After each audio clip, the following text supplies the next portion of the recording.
سلام علیکم بھائی صاحب، بات کریں۔ ہلو ہلو جناب، سلام علیکم۔ جی وعلیکم السلام۔ کیسی ہیں بہن، خیریت سے ہیں آپ؟ جی اللہ کا شکر، پاکستان سے بات کر رہی ہوں، لاہور۔ جی بہن بات کریں۔ ہاں جی، سب سے پہلے تو میں یہ کہوں گی کہ آپ کا جو ہے وہ علمی شخصیت، جو آپ کا ایک امیج بنا ہوا ہے پاکستان میں، بہت ہی جو آپ کا اچھا امپریشن پڑ رہا ہے لوگوں پہ۔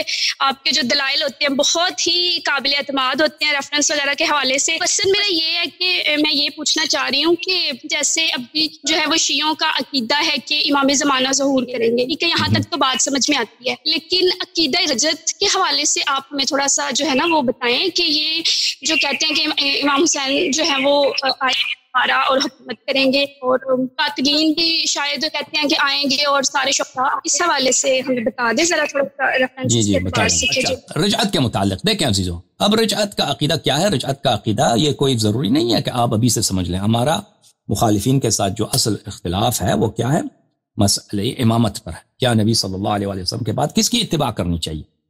کس کی اتباع کرنی چاہیے؟ وہ شخص جس کے متعلق ابھی میں نے آپ کو حدیث دکھائی کتاب مستدرک کے حاکم سے کہ قرآن کے بھی اس سے الگ نہیں ہوگا، کبھی وہ قرآن سے الگ نہیں ہوگا، ٹھیک ہے نا؟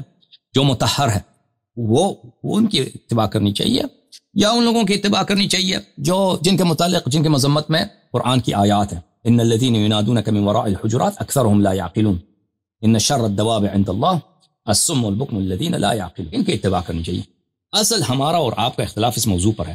اب یہ بات چڑھ گئی نا تو میں آپ کو یہ کہوں دوں، بہت یہ اگر کوئی شخص قرآن کو نہیں مانتا تو اس کے کفر میں کوئی شک ہے ہی نہیں، ٹھیک ہے نا بھائی؟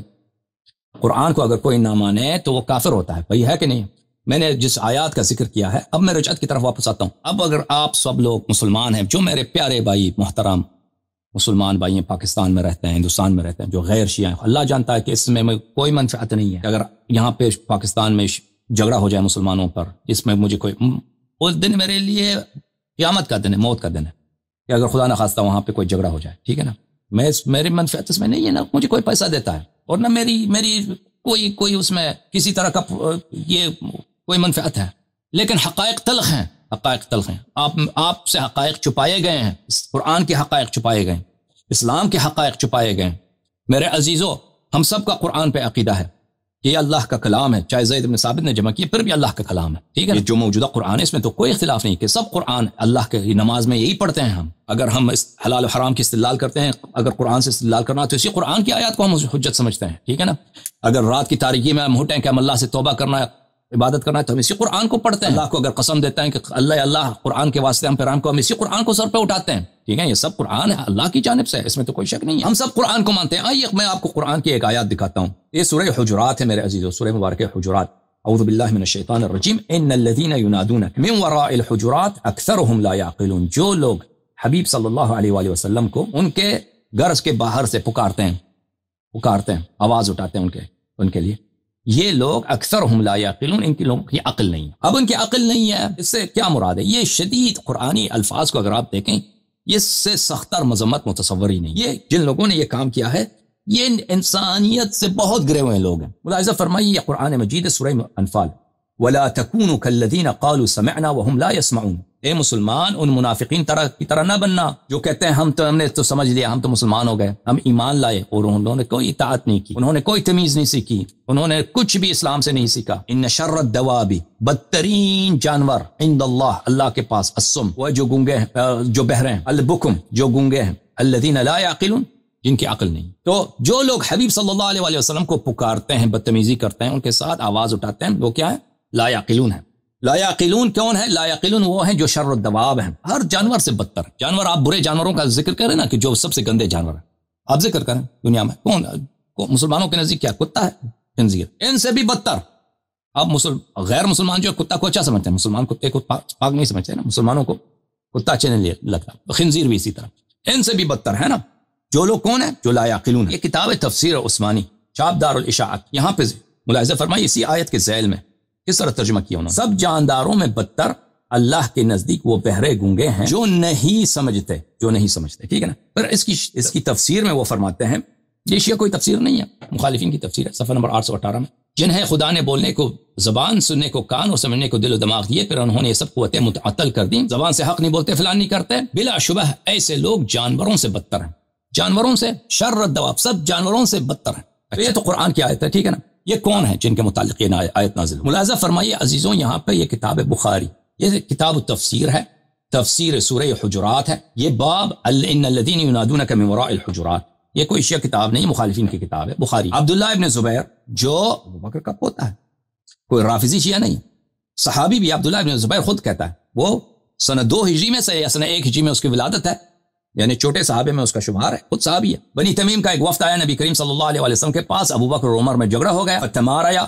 حتی ارتفعت اصواتهما، دونوں نے نبی کریم صلی اللہ علیہ وسلم کی بارگاہ میں آوازیں بلند کی. فنزل فی ذلک، اس میں یہ آیت نازل ہوئی، یا ایھا الذین آمنوا لا تقدموا بین یدی اللہ ورسولہ. یہ آیات جو 5 یہ جو ہے پہلی دوسری آیت ہے، بلکہ پہلی آیت ہے سورہ حجرات کی نازل ہوئی، اور اس کے بعد یہ ہے حتی انقضت الآیہ، جب کہ یہ آیہ ختم ہو جائے. پھر باب ہے، کون سی آیہ ختم ہو جائے؟ باب ولو انہم صبروا حتی تخرج لهم لکان خیرا لهم، جو 6 آیت ہے سورہ 5ویں آیت ہے سورہ حجرات. اب جب تک یہ آیہ نازل ہو گئی، جب کہ یہ آیہ ختم ہو جائے، پھر باب اس باب میں کوئی حدیث بھی نہیں ہے. پھر سورہ قاف.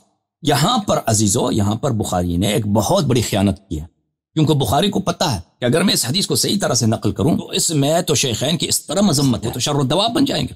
شر الدواب، سب جانوروں سے بدتر.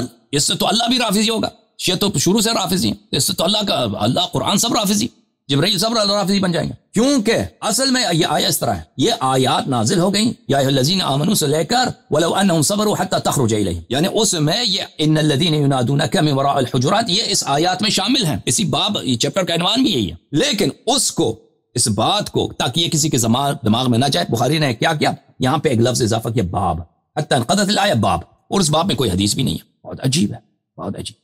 چیپٹر یعنی اصل تو یہ لفظ اگر باب آپ نہ پڑھے نا، لفظ باب، حتی انقضت الآیہ، آیات نازل ہو گئی جب تک یہ آیہ بشمول یہ آیت بھی ختم ہو گئی، یعنی 5 آیتیں سب نازل ہو گئی ابو بکر عمر نے جب بدتمیزی کی. اب یہی دیکھیں، نسائی جو تھا عبد الرحمن النسائی، اس کی کتاب میں بھی یہ حدیث ہے، لیکن اس کی کتاب میں اس نے خیانت نہیں کیا اس روایت. ملاحظہ فرمائیے، کتاب سنن الکبریٰ للنسائی ہے، شعیب الارناؤوط صاحب کی تحقیق ہے، جزء 5 ہے. یہاں پر یہ کتاب چھپی ہے سنہ 2001 میں. یہاں پر ملاحظہ فرمائیے صفحہ نمبر 401 میں استعمال الشعراء، حدیث 5903 میں عبداللہ ابن عبیر سے روایت ہے، وہی روایت جو بخاری کی روایت ہے، وہی سند ایک، سب کچھ ایک، کہ بنی تمیم کا وفد آیا ہے، وہاں پہ جھگڑا ہوا ابو بکر عمر کا، فتمار آیا، ابو بکر عمر نے آپس میں اختلاف کیا، حتی ارتفعت اصواتهما، دونوں نے آوازیں بلند کی. فنزلت فی ذلک، اب ملاحظہ فرمائیے سنن کبریٰ نسائی کی، اس میں آیت نازل ہوئی. کون سی آیت نازل؟ یا ایھا الذین آمنوا سے لے کر حتی انقضت الآیہ ولو انہم صبروا حتی تخرج الیہم لکان خیرا لہم، ولو انہم صبروا حتی تخرج الیہم، سورہ حجرات کی آیت نمبر 5 تک نازل ہوگی. ٹھیک ہے، تو آیت نمبر 4 بھی اسی واقعے میں نازل ہوئی. اب بخاری کو پڑھیں، اس کو پڑھیں. بخاری نے خیانت کیا، بخاری نے ایک اور جگہ پہ بھی خیانت کی، اسی روایت کو لے کے آئے دوسرے مکان پر بھی، وہاں پہ بھی خیانت کی. صحیح بخاری ملاحظہ فرمائیے، یہاں پہ میں آپ کو دکھاتا ہوں صفحہ نمبر 759 میں اسی حدیث کو، حدیث نمبر 4367 میں وہی حدیث عبداللہ ابن زبیر کی. ٹھیک ہے نا، حتی انقضت فنزل فی ذلک یا ایھا الذین آمنوا لا تقدموا بین یدی اللہ ورسولہ حتی انقضت، آیت ختم ہو گئی. کون سی آیت ختم ہو گئی؟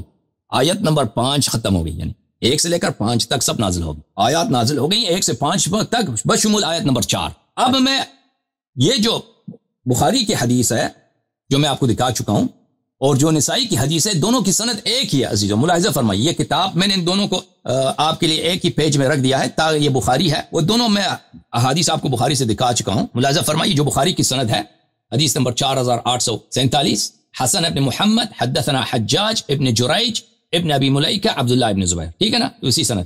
اب اسی کو دیکھیے، حسن ابن محمد الزعفرانی، وہ حسن ابن محمد وہی زعفرانی ہے. حدثنا حجاج جریج ابن جریج ابن ابی ملیکہ عبداللہ ابن زبیر. ٹھیک ہے نا، اس میں کیا ہے، حتی انقضت الآیہ باب ولو انہم صبروا، لفظ باب کو ادھر بیچ میں ڈال دیا، اور چھاپنے والے نے بھی اس کو شہ سرخی بنا دی کہ یہاں پہ نیا باب ہے، اس باب میں کوئی حدیث بھی نہیں ہے. ٹھیک ہے نا، حالانکہ اصل حدیث کیا ہے؟ اصل حدیث یہ ہے، فنزلت فی ذلک یا ایھا الذین آمنوا لا تقدموا بین یدی اللہ ورسولہ حتی انقضت الآیہ ولو انہم صبروا. تو یہ آیت نمبر 4 جو ہے سورہ حجرات کی، یہ ابو بکر عمر کی مذمت میں نازل ہوئی ہے، جب ان لوگوں نے بدتمیزی کی. اور وہ کون سی بدتمیزی ہے؟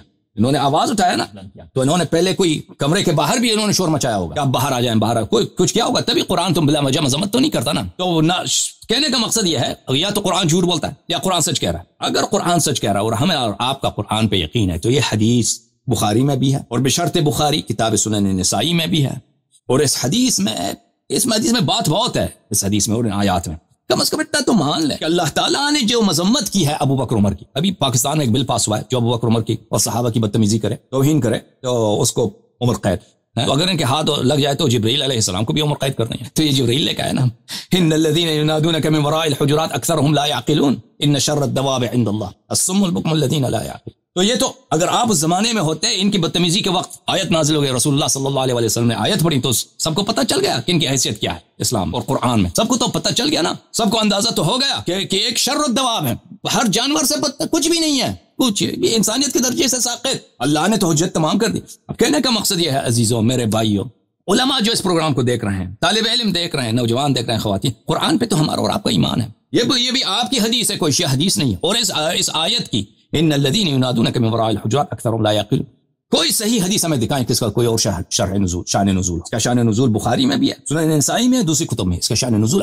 اگر ابو بکر عمر اللہ نے ان کو اس طرح گالی دیا, ٹھیک ہے نا, میں تو اب کہہ سکتا ہوں گالی دیا, ٹھیک ہے, کیا دیکھا جانور سے بدتر, جانوروں میں تو گدھا بھی ہے, سور بھی ہے, خنزیر بھی ہے, کتا بھی ہے, ہر جانور سے جب اللہ نے اس طرح توہین کیا ہے, جب جبرائیل یہ لے کے آیا رسول اللہ صلی اللہ علیہ وسلم نے اس کی تلاوت کی ہے اور مسلمانوں کو حکم دیا ہے کہ قرآن ہے اس کو اپنی نمازوں میں پڑھا کرو, اس پہ تدبر کیا کرو. تو تدبر کیوں نہیں کرتے, جب تدبر تو کیوں نہیں مانتے, تصدیق کیوں نہیں کرتے؟ میرا سوال ہے علماء سے, کیا تصدیق کرتے ہیں؟ آیت نمبر 4 سورہ حجرات کی, قرآن کے ایک حرف کی انکار کر کفر ہوتا ہے. بھائی قرآن کا انکار کفر ہے. اب سوال میرا ہے علماء سے, طاہر قادری سے, آصف جلالی سے, پاکستان کے اسمبلی میں جن لوگوں نے وہ بل پیش کیا تھا کہ جو صحابہ کو برا بلا کہیں ان کو عمر قید ہو, ان سے سوال ہے کہ کیا سورہ حجرات کا کیا قصور ہے؟ یہ قرآن کا جزء ہے, یہ کوئی روافظ کی کتاب ہے, شیعوں کی کتاب ہے, یہ سنن نسائی بخاری یہ روافظ کی کتاب ہے یا آپ لوگوں کی کتاب؟ اگر یہ ہے تو عزیز, تو اگر یہ قرآن کی آیت پہ تم ایمان لاؤ نا تو آج سے اختلافات ختم. تم ابو بکر عمر کو چھوڑ دو, سید المسلمین علیہ الصلوۃ والسلام, ہم کس کی طرف آپ کو دعوت دے رہے ہیں؟ شیعوں کو چھوڑ دو تم, شیعہ اچھے ہیں برے ان سے کام نہیں ہے ہمیں. تم وہ جن کے متعلق رسول اللہ صلی اللہ علیہ وسلم نے فرمایا, کیا فرمایا کہ اختلافات میں ان کی طرف جاؤ, جب بھی کوئی اختلاف ہو ان کی اتباع کرو. عزیزو جنگ جمل ایک بہت اہم واقعہ ہے. اگر آپ اس زمانے میں ہوتے نا ایک عام مسلمان, اس کے لیے بہت مشکل کی بات ہے. ایک طرف کون ہے؟ زوجہ نبی صلی اللہ علیہ وسلم, نبی صلی اللہ علیہ وسلم کی ناموس ہے, ٹھیک ہے نا, وہ آپ کو پکار رہی ہے کہ میری مدد کرو. صحابہ ہیں, طلحہ ہیں, زبیر ہیں, ایک خلیفے کا قتل ہوا جو مسلمانوں کا امیر المؤمنین کہلاتا تھا, عثمان.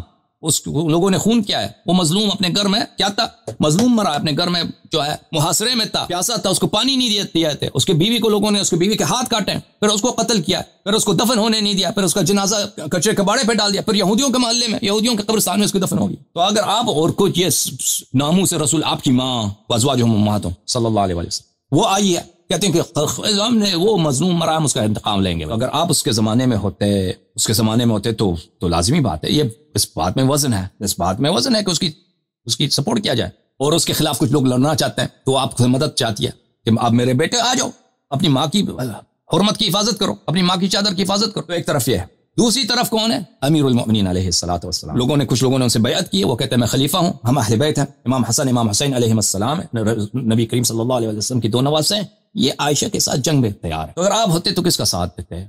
ٹھیک ہے نا, آپ شاید کا ایک مخمصے میں پڑ جاتے. ملاحظہ فرمائیے اختلافات میں کس کی طرف جائیں. یہ کتاب رسول پاک صلی اللہ علیہ وسلم نے جواب دیا, المستدرک علی الصحیحین للحاکم النیسابوری, چھاپ دار الفکر, الجزء الثالث. یہاں پہ ملاحظہ فرمائیے صفحہ نمبر 337, حدیث نمبر 4686, قال هذا حدیث صحیح الاسناد. حاکم نے کہا یہ حدیث صحیح الاسناد ہے. 4686 ذہبی نے تلخیص میں کہا صحیح ہے, ذہبی نے بھی فرمایا صحیح ہے, جو کٹر انٹائی شیعہ بالکل ناصبی مولوی. ثابت ابو ذر کا خادم تھا, وہ آیا مدینے میں آیا ام سلمہ رضی اللہ عنہا کے پاس. اس نے کہا کنت مع علی یوم الجمل, میں جنگ جمل میں علی علیہ الصلوۃ والسلام کے لشکر میں. فلما رأيت عائشہ واقفة دخلني بعض ما يدخل الناس, جب میں نے دیکھا کہ سامنے تو میری ماں ہے, سامنے زوجہ رسول صلی اللہ علیہ وسلم ہے, وہ ہمیں پکار رہی ہے کہ اے میرے بیٹو تم علی کا کیوں ساتھ دے رہے ہو, آ جاؤ میرے لشکر میں. ماں کا ساتھ, ماں کا دفاع, ماں کی چادر کا تمہیں کا پتہ نہیں ہے. تو میرے دل میں بڑا شک ہو گیا, میرے دل میں بڑا شک پڑ گیا.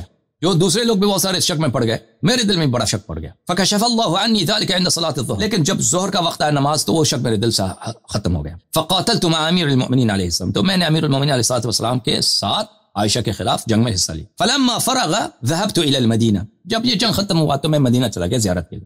فاتيت ام سلمہ، میں ام سلمہ رضی اللہ عنہا کے پاس آیا. فقلت واني والله ما جئت اسال طعاما ولا شرابا، میں نے کہا کہ ماں میں تیرے پاس آیا ہوں، میں یہاں پہ کھانا پینے کے لیے اور کوئی ٹھنڈا پینے کے لیے نہیں آیا ہوں، پانی پینے شربت پینے کے لیے نہیں آیا ہوں، آپ کے پاس ایک سوال کرنے کے لیے آیا ہوں. میں ابو ذر غفاری کا خادم رہا ہوں. فقالت مرحبا، اس نے کہا کہ شاباش ماشاءاللہ ابو ذر غفاری کا خادم. فقصصت علیہا قصتی، تو میں نے ان کا اپنا قصہ بتا دیا کہ وہ بڑا سخت مرحلہ تھا. میرے سامنے صحابہ ہیں، طلحہ زبیر، پرانے صحابہ، جنگ بدر میں تھے طلحہ زبیر، احد میں تھے، رسول پاک صلی اللہ علیہ وسلم کے صحابی کتنے جنگوں میں انہوں نے حصہ لیا، خدمتیں کی ہیں، ٹھیک ہے نا. عائشہ ہے زوجہ، کتنی تعریفیں ہم نے ان کی سنی. تو میں نے اپنا قصہ سنا کہ میرے دل میں تو بہت شک پڑ گئے، میں تو چھوڑنے لگا تھا. فقالت این كنت حين طارت القلوب مطائرها، تو ام سلمہ رضی اللہ عنہا نے مجھ سے پوچھا کہ اے ابو ثابت بتا، جب اس وقت جب سب لوگ شک میں پڑ گئے تھے آپ کہاں تھے، آپ کی کیا حالت تھی؟ تو میں نے عرض کہا الى حيث كشف الله ذلك عني عند زوال الشمس، میں نے کہا کہ میں بھی لوگوں کے ساتھ تھا لیکن زوال الشمس صلاۃ ظہر کے وقت یہ شک میرے دل سے ختم ہو گیا کہ میں نے کس کا ساتھ دیا. قالت، تو اس وقت ام سلمہ رضی اللہ عنہا نے فرمایا احسنت، شاباش شاباش، بہت خوب، تو نے اچھا کام کیا. سمعت رسول اللہ صلی اللہ علیہ وآلہ وسلم یقول، میں نے رسول پاک صلی اللہ علیہ وآلہ وسلم سے سنا علی مع القرآن والقرآن مع علی. دیکھو عزیزو، سلام من اللہ علیہ. دیکھو عزیزو، ام سلمہ رضی اللہ عنہا بہت عالم ہے، ان کو پتہ ہے خوب اس واقعے کو انہوں نے سنا ہے. یہ عائشہ کی جنگ ہو گئی، بہت بڑا واقعہ ہے. عالم اسلام امیر المؤمنین علیہ السلام کے ساتھ بہت سارے لوگوں کو شک ہوا ہے، بہت سارے لوگوں نے امیر المؤمنین علیہ السلام کا ساتھ نہیں دیا ہے. تو اختلاف، اس شدید اختلاف میں انسان شک میں پڑ جاتا ہے، انسان کس کے ساتھ ہو، ٹھیک ہے نا. اسی واقعے کے میں حضرت ام سلمہ نے یہ حدیث نقل، اور رسول پاک صلی اللہ علیہ وسلم کا فرمان نقل کیا ہے. وہ کیا ہے؟ علی مع القرآن والقرآن مع علی، تو نے علی علیہ السلام کا ساتھ دیا ابو ثابت، شاباش. کہ رسول پاک صلی اللہ علیہ وسلم نے فرمایا کہ علی علیہ السلام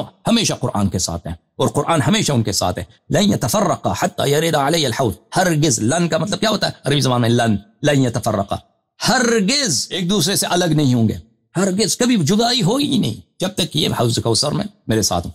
تو جب یہ کہا، اس نے کیا کیا ہے، اس نے اپنی ماں کے خلاف تلوار اٹھایا، ابو ثابت نے عائشہ کے خلاف نے تلوار اٹھایا، اس کے فوج والوں کو قتل کیا. عائشہ کے سارا پورے فوج سب قتل ہو گئے، قتل عام، سب نابود ہو گئے، ٹھیک ہے نا. عائشہ خود قیدی بنی، اس کے پھر جا کے وہ روتی تھی، ٹھیک ہے نا، کیونکہ اس کے سارے لوگ مرے تھے، سب عزیز اس کے مرے تھے. تو اس میں کہتی ہے کہ ام سلمہ رضی اللہ عنہ کہتے تو نے اچھا کیا. ام سلمہ کے نزدیک جو بھی اختلاف وہاں پہ آپ دیکھ لیں کہ امیر المؤمنین علیہ السلام کا موقف کیا ہے، کیونکہ ان کا موقف قرآن کا موقف ہے، اور قرآن میں اور ان میں کوئی جدائی نہیں ہے. کہنے کا مقصد ہے کہ یہاں پہ آپ کے پاس دو آپشنز ہیں، آپ شیعوں کو چھوڑیں، شیعوں کو بھول جائیں. ایک آپشن ہے ان لوگوں کی اتباع، ابو بکر عمر کی اتباع، جن کے نزدیک ابھی میں نے ثابت کیا نا. ابھی کوئی مولوی آ جائے، کوئی مجھے کال کر دے، آپ نے غلط حدیث غلط پڑھا ہے، جو سورہ حجرات کی آیت آپ نے غلط ترجمہ کیا ہے، بخاری اور سنن نسائی کا سند آپ نے ہیرا پھیری کیا، اس کی دلالت میں ہیرا پھیری کیا، غلط پڑھا ہے. اگر قرآن کو مانتے ہو مولویوں، اگر سنت کو مانتے ہو مولویوں، اگر اپنی کتابوں کو مانتے ہو مولویوں، تو آؤ پھر اقرار کرو. ایک وہ ہیں جو ہر جانور سے بدتر، میں گالی نہیں دے رہا، اللہ نے گالی دیا، اللہ نے خود فرمایا قرآن میں، کیا کہوں، جو قرآن کی تصدیق ہے. تم اگر اس میں ہچکچاتے ہو تو لعنت ہے تجھ پر، تم قرآن کی تصدیق نہیں کرتے. یہ تو تمہاری مشکل ہے، میری مشکل نہیں ہے، تمہیں قرآن سے بغض ہے. ایک وہ ہیں جو ہر جانور سے بدتر، اور ایک وہ ہیں جو علی مع القرآن والقرآن مع علی لن يفترق حتى يرد علی الحوض. اس کا ہر موقف قرآن کے موافق ہے. وہ جو اس کے خلاف لڑے، جو قرآن کے خلاف لڑتا ہے، جو اس کے خلاف وہ لڑے، قرآن اس شخص کے خلاف لڑتا ہے، جس کا ہر کلام قرآن کے موافق ہے. ایک وہ ہے، آپ کس کی اتباع کرو مجھے بتاؤ تم. اب اصل اختلاف اس مسئلے پر ہے، جانشینی کے مسئلے پر. جانشینی کا مسئلہ تعین ہے. اب رجعت کے متعلق سوال کیا میرے بہن نے. رجعت کیا ہے؟ رجعت یہ ہے میرے عزیزوں، رجعت یہ ہے، قرآن مجید کی آیت ملاحظہ فرمائیے. یہ قرآن مجید فرقان حمید ہے. اعوذ باللہ من الشیطان الرجیم، سورہ مبارکہ البقرہ. الم تر الى الذین خرجوا من دیارهم وهم الوف حضر الموت. کچھ لوگ تھے وہاں پہ، کوئی پرانے زمانے انبیاء کی بات ہے، کیا تم نے ان کا داستان نہیں سنا؟ کیا تمہیں خبر نہیں ہے؟ کیا تم نے نہیں دیکھا؟ ہزاروں لوگ اپنے گھروں سے نکلے، وہاں پہ کوئی پینڈیمک آیا تھا کہ نہ مرے، وہ وہاں سے نکلے، اپنے گھروں سے نکلے. خرجوا من دیار، اپنے شہروں سے نکلے، وہ ہزاروں کی تعداد میں. حضر الموت، موت سے بچنے کے لیے نکلے تھے. فقال لهم الله موتوا، اللہ نے ان سے کہا کہ مر جاؤ. اللہ نے ان سے کیا فرمایا؟ مر جاؤ. تو مر گئے. ثم احیاهم، تو وہ مر گئے، پھر اللہ نے دوبارہ ایک مدت کے بعد دوبارہ ان کو زندہ. ہزاروں کی تعداد میں لوگ مر گئے، لاشیں پڑے رہے صحرا میں، پھر دوبارہ زندہ ہو گئے. ان اللہ لذو فضل علی الناس ولکن اکثر الناس لا یشکرون، بلے اللہ کا فضیلت ہے، فضل ہے لوگوں پر، لوگ شکر۔ تو رجعت کیا ہے کہ موت کے بعد بعض لوگ دوبارہ زندہ ہو جائیں، یہ پرانے امتوں میں بھی ہوا ہے، اگر یہ اس امت میں ہو جائے تو اس میں کیا تعجب ہے۔ ملاحظہ فرمائیے، میں مزید آپ کی خدمت میں سورہ مبارکہ البقرہ، اعوذ باللہ من الشیطان الرجیم، بسم اللہ الرحمن الرحیم، او کالذی مر علی قریۃ وہی خاویۃ علی عروشها، وہ شخص حضرت عزیر علیہ السلام ایک گاؤں سے گزرے، گاؤں کے پاس آبادی ہے، وہ بالکل گرا ہوا برباد ہو چکا ہے، تباہ ہو چکا ہے، اس خراب ان یحیی هذه اللہ بعد موتها، اللہ اس کو کیسے زندہ کرے گا، اب یہ لوگ تو سب مرے، فاماته اللہ 100 عام ثم بعثه، اللہ نے اس کو 100 سال کے لیے موت دے دی، مر گیا، 100 سال کے بعد دوبارہ زندہ کیا۔ قال كم لبثت قال لبثت يوما او بعد يوم، اس کو دوبارہ زندہ کیا، کتنے عرصہ تم مرے رہے عزیر بتاؤ، ایک دن یا ایک دن سے بھی کم۔ قال بل لبثت 100 عام، فرمایا کہ نہیں تم 100 سال مرے رہے۔ فانظر الى طعامك وشرابك لم يتسنه، تم دیکھو اللہ وہی اللہ 100 سال کے بعد تجھے زندہ کیا، تیرا جو طعام ہے، تیری جو شربت ہے وہ خراب نہیں ہوئی۔ وانظر الى حمارك ولنجعلك آية للناس، اپنے گدے کی طرف دیکھو، وانظر الى العظام كيف ننشزها ثم نكسوها لحما، گدے کے دیکھو، گدے کے ہڈیاں وہاں پڑی ہیں 100 سال کے بعد، کیسے ہم اس ہڈیوں کو جمع کرتے ہیں، پھر اس کو گوشت کا لباس پہناتے ہیں، وہ گدا بھی اس کا زندہ ہوگا، ٹھیک ہے نا۔ مزید آیت آپ کے لیے پڑھیں، ملاحظہ فرمائیے، سورہ مبارکہ یہ نمل میں، سورہ مبارکہ نمل، حدیث آیت نمبر 83، ملاحظہ فرمائیے، اعوذ باللہ من الشیطان الرجیم، وَيَوْمَ نَحْشُرُ من كل أمة فوجا ممن يكذب بآياتنا فهم يوزعون، ایک روز ایسا آئے گا کہ ہر من كل أمة، ہر امت سے ایک دن ایسا آئے گا کہ ہر امت سے فوجا، ہم ایک فوج کو، ایک عدد کو حشر کریں گے، بلند کریں گے، جمع کریں گے، حشر کا مطلب جمع کرنا، ایک فوجن، ایک گروہ کو، ہر امت، پوری امتوں کو نہیں، ہر امت میں سے ایک گروہ کو ہم جمع کریں گے، ممن یکذب بآیاتنا، جو لوگ ہمارے آیتوں کی تکذیب کرتے ہیں، فہم یوزعون، ان کو ایک جگہ جمع کیا جائے گا، فہم یوزعون، ایک دن ایسا آنے والا ہے۔ کیا یہ روز قیامت ہے؟ کیا یہ روز قیامت ہے عزیزو؟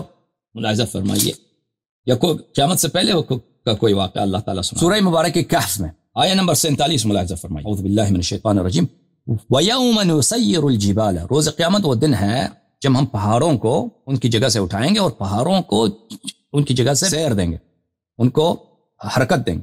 وَتَرَى الْأَرْضَ بَارِزَةً، اور زمین کو تو دیکھا کہ زمین بالکل کیا ہے، ننگا ہے، زمین پہ کوئی آبادی کچھ بھی نہیں۔ وَحَشَرْنَاهُمْ، اور ہم سب لوگوں کو جمع کرتے ہیں، وہاں سب لوگوں محشور ہوں گے۔ فَلَمْ نُغَادِرْ مِنْهُمْ أَحَدًا، اور ان کو اس سے ایک فرد کو بھی نہیں چھوڑیں گے۔ وہاں پر سورہ مبارکہ نمل میں فرمایا کہ وَيَوْمَ نَحْشُرُ مِنْ كُلِّ أُمَّةٍ فَوْجًا، ہم ہر امت میں سے ایک گروہ کو جمع کریں گے، محشور کریں گے نا۔